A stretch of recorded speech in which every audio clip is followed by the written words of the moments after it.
In this episode, I talked to another software engineer, but before then, he was a bioengineer. He moved from London here to the Bay Area. He just has an interesting story, interesting mindset, smart guy, respect his hustle. And this is episode 20 with my guest, Tobi Ogunnaike. Hey, what's up, everybody? My name is John Salangsang. I'm the host of the Work Talk podcast, where you get to enjoy, learn, and be inspired by the stories of the people in the Bay Area, what they do for work, what they know, and who they are. This is kind of a tech-themed month. I've got another software engineer who was referred to me by Josh, who was on my episode, I can't remember, I think 17. And Josh was a former recruiter. Now he's a learning and program development manager. So shout outs to Josh. And he referred. Josh is the plug. He is, man. How do you know Josh? I didn't find out. How do you know Josh? Wow. So I technically met Josh through Outco, but I actually added him on Facebook and LinkedIn before I met him. And then it was funny because I was at I went to rhythm school, which is a boot camp, right? And rhythm school had a partnership with Outco at the time, and they would have happy hours every fourth Friday. So I was just at the happy hour, trying to get pizza. I was like, oh, that's the guy I added on LinkedIn yesterday, and that's how I just met him. And this was probably a year ago, and then I met some of his other friends at Alco, and we've just been really good friends since then. So it was really random, but yeah. And I've been to his house many times. He's been to my house. Yeah, we're good friends. Hey, you guys just clicked from there, and then you joined Alco. I went through the Alco program. Okay. So I did Alco after rhythm school, and I was doing Alco for a month. It was evening classes. Yeah. Yeah. And then if you could explain to the listeners what Alco is. Cool. So Alco is essentially a software. It's a school that teaches software developers how to get jobs. And there are two components to that. There's a component of okay, how do you pass a technical interview? And then there's a component of how do you talk to recruiters? How do you do a phone screen? How do you present? How do you apply to jobs? How do you, all the other non-technical aspects of getting a job?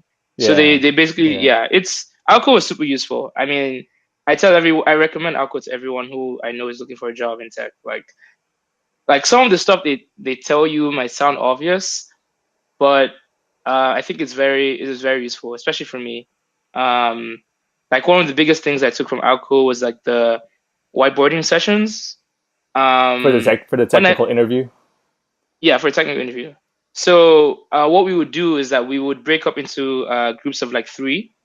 And then you would have one person be the interviewer, one person being the interviewee, and then the last person is giving feedback. And Alco is very cautious to make sure that the third person is actually intentionally making the effort to give feedback. It's not oh, you're just listening. No, you're actually paying full attention, giving everything your all. And some of the feedback I got was super valuable for me. And being able to just get that feedback really early, and then being able to work on that thing that is not your strength. Mm-hmm, and then over time, I keep getting that feedback was super useful for me. That's what's up. I think a lot of software engineers, so you kind of know my story. I'm a college career counselor when I worked with a lot of software developers, and we kind of prepped them for the interview. I mean, it's a stereotype. I think there are not all software engineers are people who aren't people person, but I think it is important to know that the technical is important, but also the interpersonal skills too. Yeah, for sure. Shout out to Alco. Yeah, for sure. And we definitely had people in the class who were kind of skeptical about the non-technical curriculum. They probably felt this is not important. But I think at least some of them over time got to see this stuff actually matters. And this stuff is, you're actually going to interact with this stuff in your day-to-day job. So code is only one part of the job. It's not everything, You're going to have to work with people. You're not on an island, so... I mean, it's just reality. Yeah, you're not in an island just working on something by yourself. You eventually interact with people some way, somehow, whether it's in the job or even to get the job. Absolutely, yeah. Relationships are the biggest thing. It's a huge part of the whole interviewing process. Yeah, so being able to, you know, make those connections, follow up, like keep like whether it's cold emails, whether it's like LinkedIn, whether it's just, meeting people at events. That stuff is really useful. That's essentially how I got my job. So, and I know a lot of other people who got like a lot of interviews through that hustle essentially. Yeah. Well, what ways did you meet people to find your job now? Oh wow! So I did a bunch. I did cold emails. I literally emailed people that I had no idea who they were. I would check out their LinkedIn, their Twitter, their websites if they had. I also met people at events, so in person. I asked people to connect if there was a mutual connection. So let's say, Joshua, I don't know Joshua. I could sometimes like email you to like put me in contact with Joshua and then try and do a phone call. And the city is San Francisco, so a lot of these people are in tech, right? So I would just ask people casually, like at the end of the game, oh, by the way, like I know, just like, do you know if anyone's hiring? Or sometimes not sometimes I wasn't that direct, but I would just, let people know that I'm looking. And some people just like, oh, by the way, I don't know, my wife is a recruiter, like, let me send me a resume. Or, I literally sit across from the person who's running that program, send me a resume and I could Yeah, put in a you good just went word. out there and put the work in. Just meet people, cold emails. Yeah, That's what it and this takes.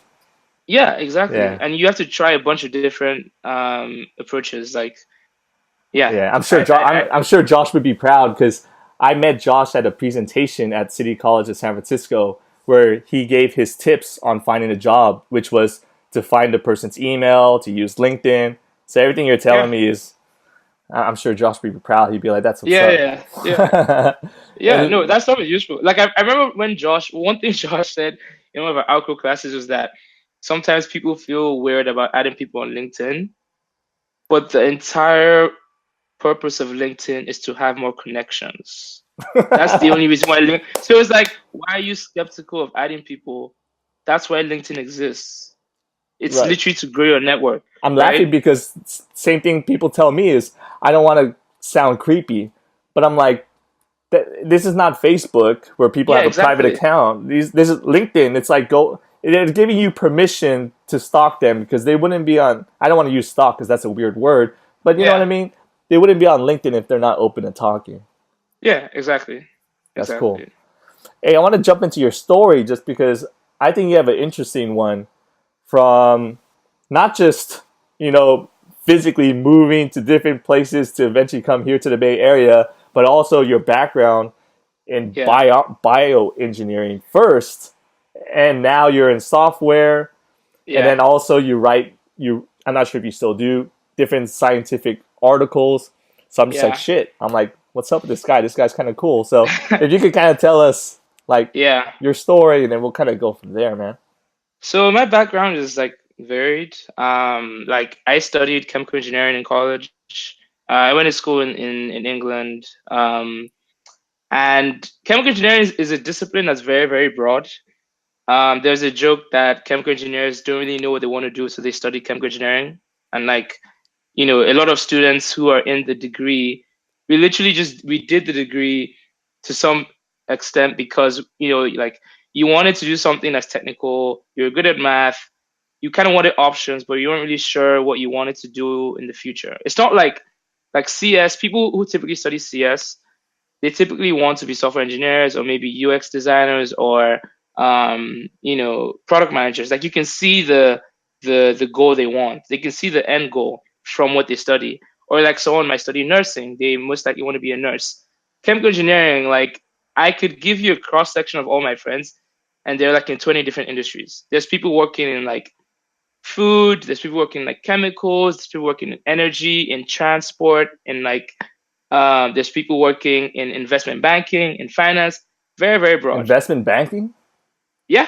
Yeah. I have a friend who's working, my close friend, she's working in tax. Like we finished the Huh. degree and she like did a 3 month like course and then did an exam and now she's working in like tax. Yeah, it's just very broad.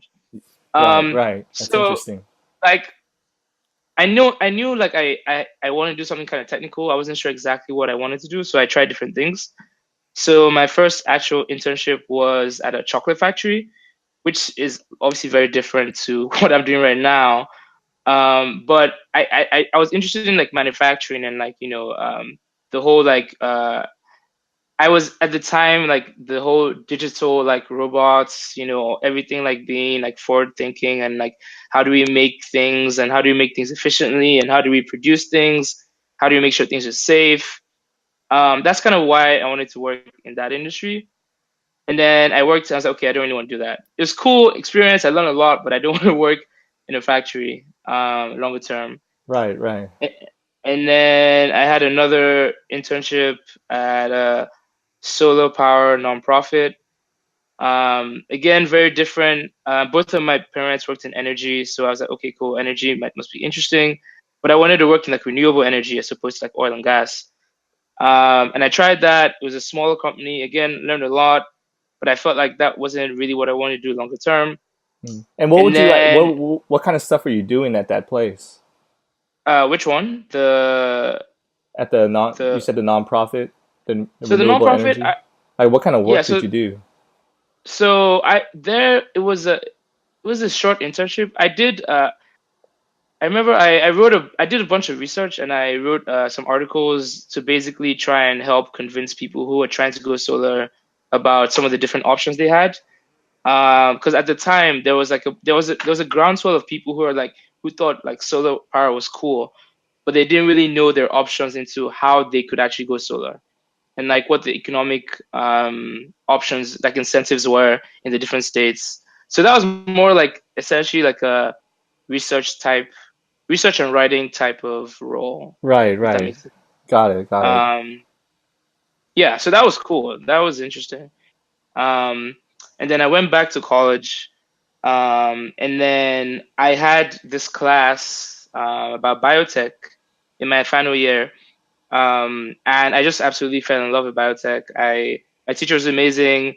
I was learning all these really cool things about how people could like program life. And to me, it was the coolest thing in the world. So I was like, okay, I'm going to like pursue this. And then I did some research in school, and I was really getting acquainted with it. And then I said, okay, cool. When I leave college, I definitely want to work in biotech. So I said I went to school in England, but my family basically is like based in the US. So I was planning to move to the US after graduating. So then I came out here. I came out here to the Bay to like look for jobs in biotech. That was the initial goal. Ideally wanted to work for a startup because I wanted to feel close to the mission. I wanted to feel close to, like I wanted to feel close to the problem that we're actually tackling. And I felt that I could grow quicker in a smaller environment. I take on more responsibility over time. And I got an internship. And I was doing that at a company called Perfect Day Foods. And I did that for about 6 months. It was super interesting in some ways. um, yeah, and then I basically hit what I like to tell people was my mini quarter life crisis. Uh, uh, I say I exaggerate. It wasn't a real crisis. Like I was fine, but I basically came to a point where I figured out that I realized that the work I was doing my day to day was not the kind of work that I envisioned myself doing. Like it was very like there's a lot of monotonous work I was doing. There's a lot of frankly boring, like manual work I was doing. I felt that certain parts of the job I was not like challenging myself. Like I Yeah. wasn't. What It what was kind of stuff would you do? like I was working in the lab, right? So, and if anyone who's worked in a lab, especially a wet lab, like a wet biology lab, knows there's a lot of like manual, boring stuff. Like you need to, okay, you need to measure, okay, you need this amount of liquid, then you need to go and like suck up all the liquid and then move it from here to there. And then you need to go like get this other chemical and put it in there.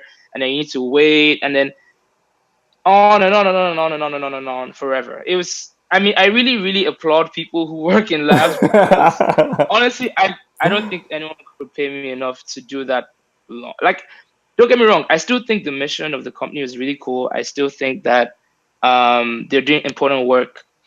But I think the key thing I noticed was that um, the day-to-day work was not work I wanted to do. And I I think see. that I was an see. important thing.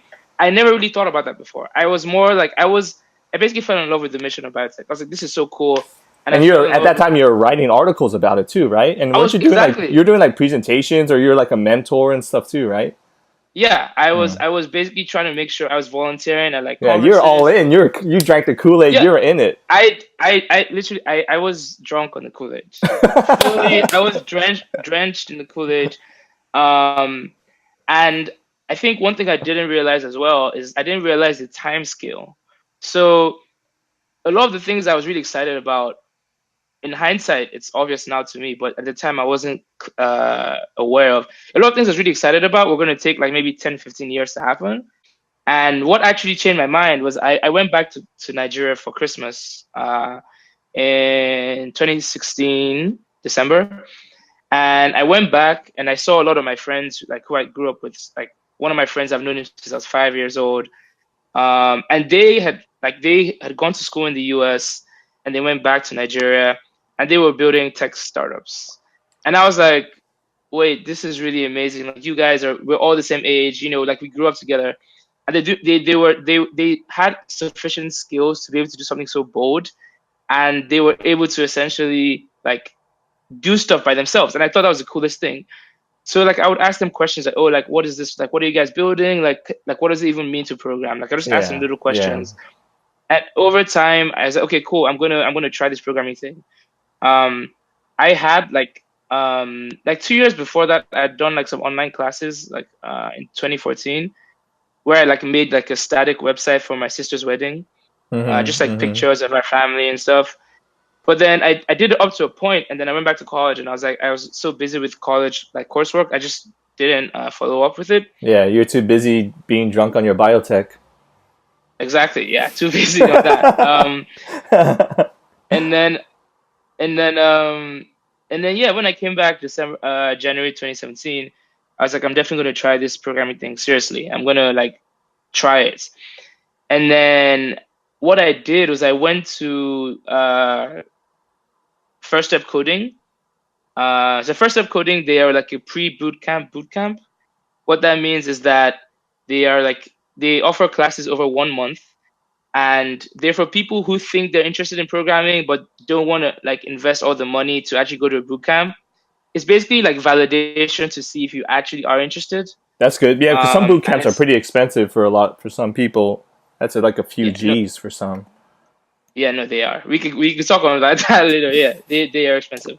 Um, but yeah, so I said, okay, I'm going to do this thing, and then I absolutely loved it. I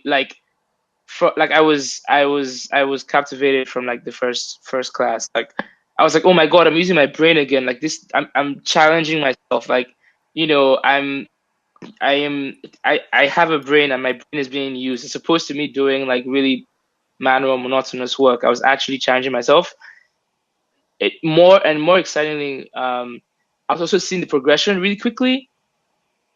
I felt like the like in programming, or at least at that time, like the, you learn new stuff and you could just apply it and you could like see what it does really Yeah, quickly. I think that's the And thing that's about it really is you could see your work being done yeah right after. I, yeah, and you can like see the progression. It's like basically like yeah, you see the results so quickly. It's like going to the gym like twice and then you already have like Some crazy muscles, yeah. biceps, and it's like what, and it's like how did this even happen? Like so it was really captivating, and I was like, I'm definitely going to do this. So That was I like right away for you, yeah. yeah, I was like, Mm. I'm sold. I told my family. I reached out to people. I reached out to friends and everyone. Got feedback. Eventually ended up quitting my job because I wanted to go to a full time boot camp. I spoke to a bunch of different boot camps. I decided on Rhythm School. Yeah. Uh, How was that reasons. transition to quit the job and then go to school full time? Like, was it like an easy decision for you? Because I feel like most people that I talk to who make that transition, for some people I know it was pretty easy for them, but for most people it's a hard jump. I mean, on some level, like once I got sufficiently into programming, I felt like I was going to do it. Yeah, it's like breaking up with a Um, girlfriend.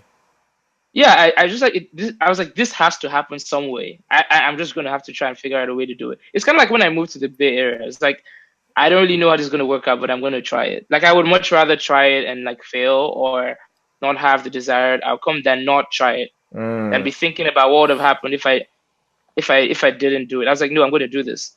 Also, around the same time, one of my really close friends was essentially going to a similar like a data science boot camp in Austin, and like we just spoke about it, and we are like, yeah, we're gonna do this. Like, okay, and we just made yeah. the decision. So Like, you kind of so accept change. You accept.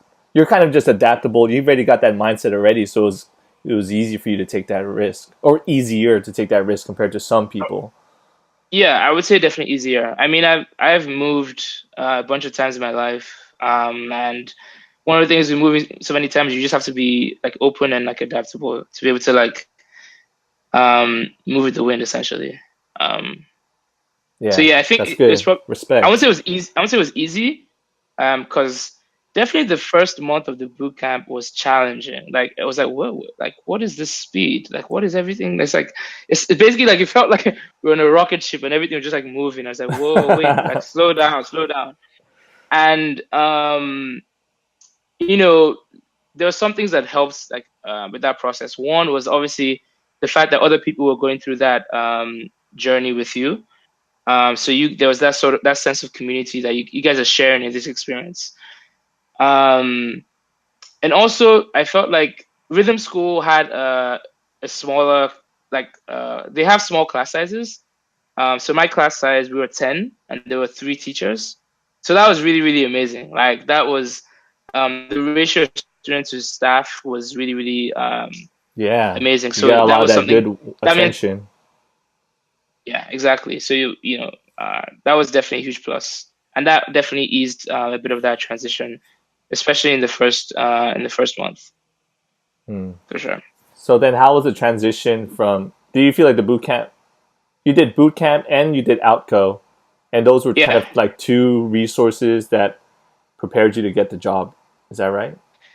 yeah. So at the time, Rhythm School and Alco had a partnership where once you finish Rhythm School, you would do a test, and then the test basically like gives you admission into Alco, and then you then do Alco to help with the job search. And yeah, I would say absolutely. They both were fantastic resources. Um, like Rhythm School definitely gave me not just technical foundation, but also like I think one of the really really key um, skills of being a software engineer or developer is that being comfortable in an uncomfortable situation, if that makes sense, Mm-hmm. or not being comfortable, but being like uh, being a, not freaking out when you don't really know what's going on. I You think know that's what? definitely some. You know what Lauren said the last podcast? She said, as a software engineer, what's really important is you have to learn how to learn because a lot of times you Yeah. don't know the answer. Oh, yeah, for sure. Like there's so many times that and that's also really interesting, really exciting. So to give you context, like I was working on something about a week, maybe 2 weeks ago. Um and I basically had expressed to my team how I wanted to work on this other technology, which I'd never worked on before. And my team at the time right now, we have some people on holiday, we have someone away on maternity leave. So they were like, sure, like we need the help. So absolutely. So someone gave me a task and like I knew how to do this task in the language I know, but I had absolutely no idea how to do it in the language that they needed me to do it in. Um, and then, but I was like, I trusted that I was going to be able to figure it out if I asked enough questions, if I Googled enough, if I like try different things, and that, and then at the end of the day, I was able to like deliver that feature, and that like cycle of like I started at this place where I didn't really know how to accomplish this thing, and then I started slowly but slowly getting like hints or clues, and then I'm getting on the right track. And then when you eventually like solve the puzzle, it's a really, really energetic and it's a really like rewarding Mm. experience. That's That what you're which talking about. Like it's challenging you, and you're getting that challenge, which is fulfilling for you. yeah, it's definitely fulfilling. At least for me, it's Yeah. like yeah, because I can literally look back to days ago when I didn't know how to do that thing, and then now I'm able to do it, and that fulfillment gives me encouragement to take on even more challenging tasks in that language, Nice. because I can look back to say, oh, okay, remember that time we did not do that thing? Well, now I can do that thing, so maybe I can do even more difficult things. Um, so yeah, Yeah. that's definitely something I enjoy a lot about um, So tell me. uh, So I see where the being an jump came. engineer. Tell me about your work now. Yeah, so I work at Pinterest. I am doing the apprenticeship program. Yeah, so the apprenticeship program is basically a program for people who don't have a traditional CS degree, computer science degree. So it's predominantly aimed at people who either went to a boot camp of some sort, or maybe people who learn programming from online courses, or maybe people who somehow just like cobbled to, like, they read books by themselves and they just learned how to code. Um, and essentially the goal is that the idea is that given enough support and resources and mentorship, you can convert to a full-time engineer over the course of like 12 months. So Nice. Yeah. yeah, so that's basically what I'm doing. It's been about 6, 7 months for me. And yeah, I'm definitely have been enjoying it a lot. That's sweet. Um, What kind of stuff do you do? Or like could you tell us or yeah, I could talk about it. So I would say that the first thing I worked on when I joined was to basically build an internal tool to replace something that was happening manually. Mhm. So basically, literally before I was there, like there was a specific process that if let's say you wanted to, let's say you want to ask me for an apple. This is just a contrived example, but Sure. let's say you wanted to ask me for an apple, then you would have to like literally like go to my LinkedIn and then send me a message. Oh, hi Toby, can I have a couple of apples? And then there would be like I would have a queue of messages asking me for apples, and then obviously I have my own work to do, and then I will come back at some point and be like, oh, I would then look at the request. I'll be like, oh, like can I give him the 2 apples? How many apples do I have? And then if I think I have enough apples to spare, I would then give you the apples. So basically, it was a Mm, process that mhm. was There's like a manual. lot of steps. There were a lot of steps, and my mentor at the time was like, we could have this be replaced by an app where people just come to the app, they say what they want to request for.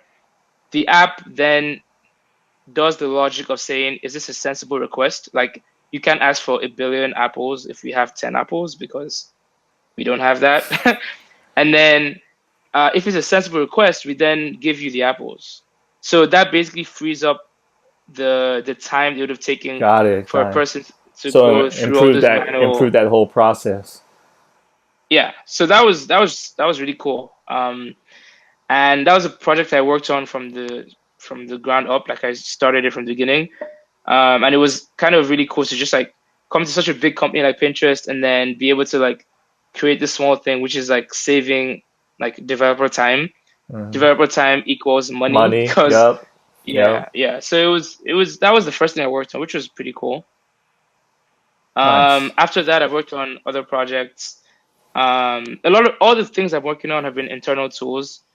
What that means is basically I'm building tools to help other engineers or other engineering managers be more productive at their work. Um, One of the things I'm working on is to help provide more visibility into certain like processes. Um, like Mhm. Mhm. yeah, so basically like essentially my team, we are like a in some ways like a multiplier team because like our goal is to help other engineers and other people like multiply the efforts, because if Got they it. can move faster, we can if they can move faster, if they can have less friction, if we can also save money in terms of infrastructure, Got it. Yeah. because Money, infrastructure is time. Yeah. yeah, infrastructure is really expensive. So if we can, that's kind of how we see our wins, in terms of saving time, in terms of improving efficiency, in terms of reducing costs. No, that's good That's kind of work. how Yeah, I think it's we see important. It our. makes the business faster, better, all of that stuff. What are some of the challenges in your job? Like, Oh man, there are challenges all the time. But um, I would say could you tell us so. tell me one example? One I already mentioned one, which was like the new language, which is was very different to the languages I knew. Another challenge. I'm trying to think. Um, one challenge I had initially was so I predominantly know JavaScript. Um, and the team I joined was more an infrastructure team or data team, and there was less expertise of JavaScript in that team. Um, so basically, I needed to go to meet other people in other teams to try and get more feedback and to get more like support in terms of best practices for the language that I do know. Um, but that was something that I was able to like overcome by again reaching out to people. So like That's good. So that's good that I other have a people are willing to help you out. oh yeah, and that's Hmm. something I would definitely like plug the Pinterest apprenticeship for. Like I have always felt like of course like you're gonna challenges are gonna happen for sure, but I've always felt at every point like at least I knew someone I could ask in order to point me in the right direction. That person may not have the answer, but they may know the person who may know the answer or who like has a better idea of like where things. Yeah, and I think when you join such a big company, like we have, I think we have 1,500. I don't even know how many. We're a big Yeah, company. you guys are big. It's like Yeah, it's Pinterest. Yeah, you join a big company and it's like whoa, there's all these people, there's all these like engineers, and like being able to just seek resources is definitely I think an undervalued skill or skill. asset. Yeah, I And it's get something you. that I haven't. It's not like natural. Like there's sometimes you're like, oh, I don't really know who to ask, but it's better to ask Yeah, anyone than and I to always feel not like you ask at always had all. like that go-to person at work that you could always go to and ask questions. And sometimes I don't want to like I feel like people don't want or like myself don't want to ask too much questions because I don't want to be a pest. But every once in a while we got that coworker. It's like okay, I know I could go to him for like everything. Yeah, yeah, and I feel like also the apprenticeship program they know that you're like you don't have a lot of experience. So if the team was hiring an apprentice, they most likely are ready to provide the support for that apprentice. Or Hmm. else, why else do they want the apprentice? Like, Yeah, they're you here. have a Yeah, they want to mentor. see you win. Yeah, Yeah, because you developing and you developing your skills, you getting more autonomy, you getting it ultimately ends in you providing value to the team. So it's ultimately in their best interest um, to kind of help you get set up, to help answer the questions. Because even the most experienced engineers, they still need some support when they join a big company like Pinterest because we have our own way of doing things. yeah, So yeah, like that's cool. yeah. What's the next step for you? Like, what's the next goals you have in mind? I have a bunch. So in terms of work wise, definitely the first one is definitely to keep developing like my like the breadth of skills. So predominantly I so when I was at rhythm school, I learned both front end and back end. Like I was full stack JavaScript. But majority of my time at Pinterest has been more front end type work. So one thing I've been working on more frequently is more back end type tasks at at um, at Pinterest. So definitely Mm, like hmm. expanding the breadth of my skills, getting more comfortable with different languages like Java. I'm also doing learning a bit of Go right now, which is completely different to JavaScript. Um, and the next goal will be converting to full time. Um, and then after that, I would longer term try and see um, like which area of the stack I would want to like specialize in, or if I want to keep on trying to be more full stack, if that makes sense. Yeah, got it. Um, I definitely wanted to like explore It's like, do like I want to both be because more full stack? Do I want to have more of a overseeing a lot of different parts, or do I want to be more specialized in a specific area? yeah, exactly. And as a developer, you always have to keep learning. There's always new stuff to learn. There's always like new technologies, so you always have to be on your toes.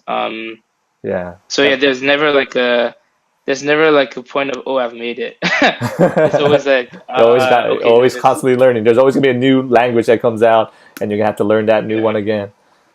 yeah, or a new framework, or yeah, Yeah. some new concept. So Yeah, I get you. That's what Lauren said. That's what my buddies who are in programming always say too.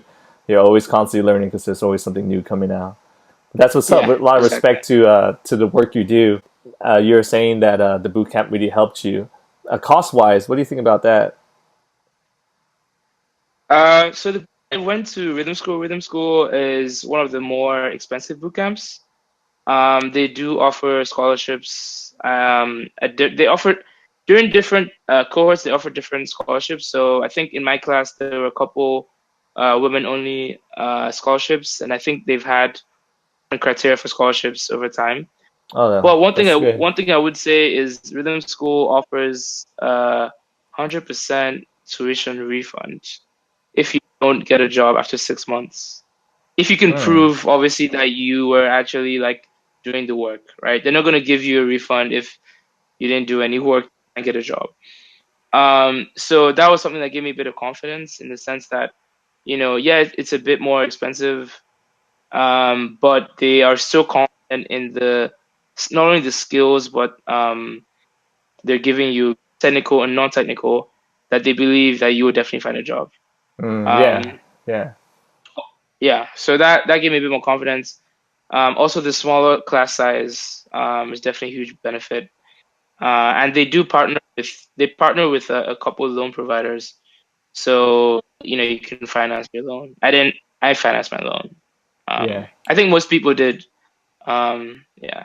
Cool, man. I was really skeptical about that because I'd read a lot about bootcamp model and like how people were talking about you know just how I think there were like 17,000 bootcamp grads last year or something like that. Yeah, I'm hearing so much like coming out, like online, Facebook Yeah, ads. I'm like, there's one here, there's one here. So it's like, I yeah, think people got to be a little smart to figure out which one's right for them. yeah, exactly.